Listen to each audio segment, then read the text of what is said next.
Hey everyone, my name's Ivan. I'm a voice teacher, and for today, I wanted to share my opinion on how to actually get better as a beginner singer. Now, when you jump online, say on YouTube, on like Reddit, or on like the internet in general, the moment you kind of type in, "Hey, how do I get good at singing?" or "How to improve as a beginner," you get a lot of different answers, and a lot of them come in the form of, "Do this, nay nay nay nay nay nay nay nay," which is super awesome.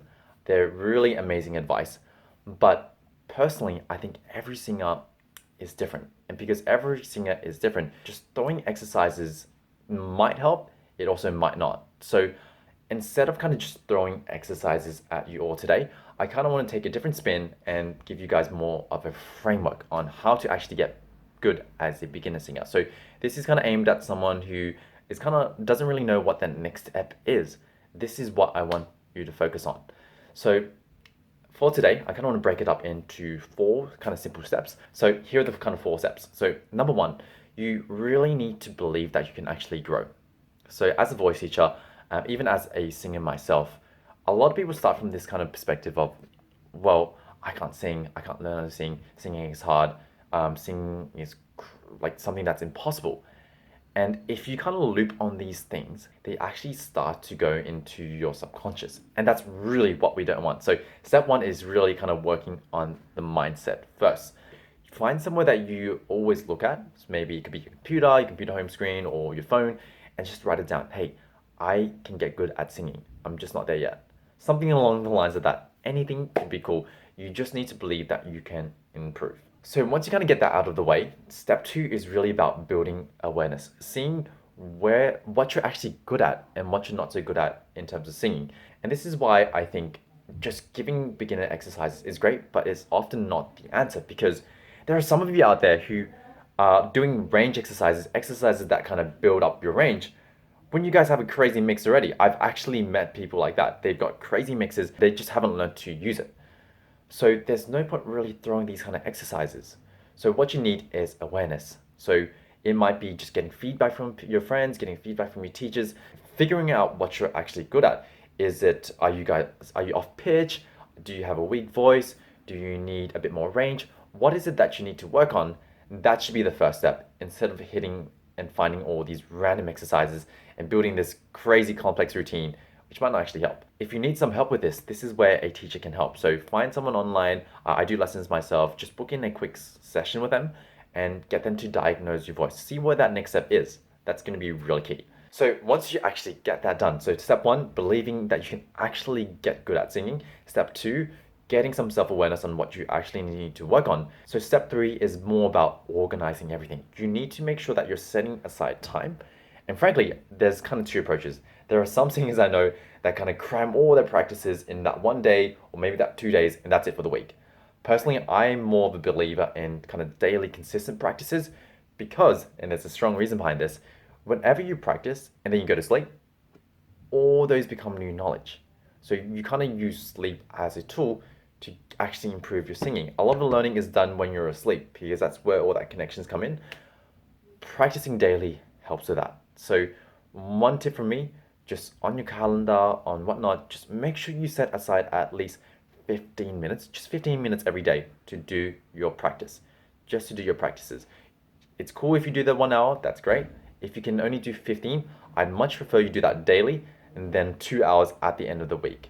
So step number three, set aside time consistently.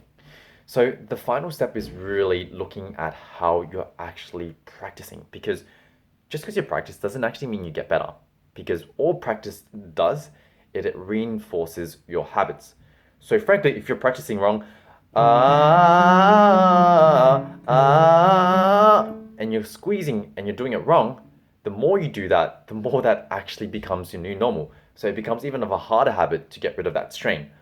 What you need to focus on is doing something called deliberate practicing. And the way this is different from just normal kind of practice, which is doing the same exercises and the same thing mindlessly over and over, is that you're paying a bit more attention. So one thing you can do is just simply record yourself. Record yourself so that way you can hear yourself and go, okay, well, this is what was good. Maybe you're singing it on pitch for the first time, or maybe something that wasn't so good. Maybe you were squeezing to get there. Maybe that was bad. But because you've recorded yourself, you can actually hear. So then all of a sudden, when you go record yourself, you can think of these small things to change. For example, if I'm kind of straining on this high note, one thing I can try is see if I can just add a bit more pressure to my cheeks. I don't know if that's going to work.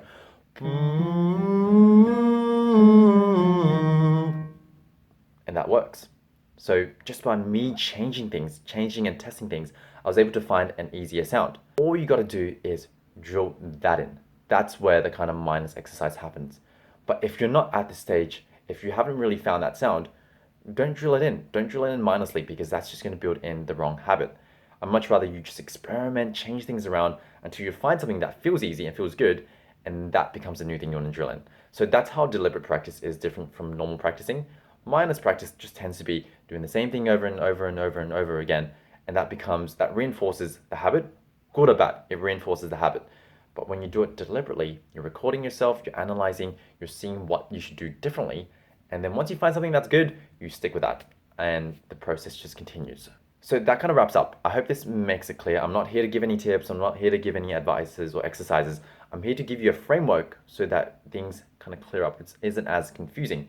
So just to summarize again, number one, you gotta believe in yourself. You have to believe in yourself. Otherwise, all the other steps don't become as effective.